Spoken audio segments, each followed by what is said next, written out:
Hi, welcome to another video. So it's been a couple of years since I sanded and sealed my worktops, and as you can see there's a couple of little stains on it here. So what I'm going to do is give it a rub down with a 120 sandpaper just to get the marks off and then reseal it. So it's just really easy just to maintain it once I gave it that thorough sand down a couple of years ago. I'll put a link to the video just in the top here so you can then see how I did it before. So I'm just going to use a 120 grade and give it a light sand.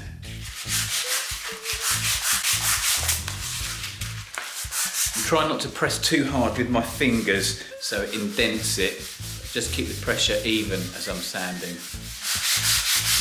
Took a little bit more elbow grease. In the end what I did was just to get my palm onto it and then sand it down. And that's pretty much taken most of it off now. And I'm sanding with the grain. And that's good, that feels nice and smooth and you can't feel any indentations.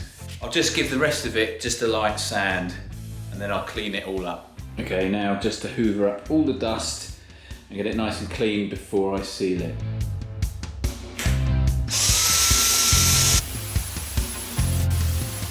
And then I'm just going to give it a rub down just with a soft cloth. Get any excess dust up. Okay, I'm using a damp cloth and I'm just putting them on the rustic oil. I've given the can a good shake and I'm just going to put 2 coats on thinly.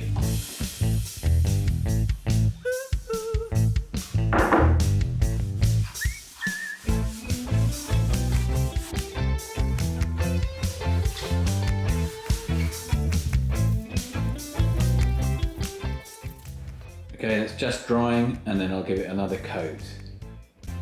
You can see it's a bit shiny here with the light shining against it, but once it's dry that should dull down a bit. Okay, that's the second coat done and it's still drying. You can see it's a bit glossy and there's some streaks in it, but that should be fine once it's dry.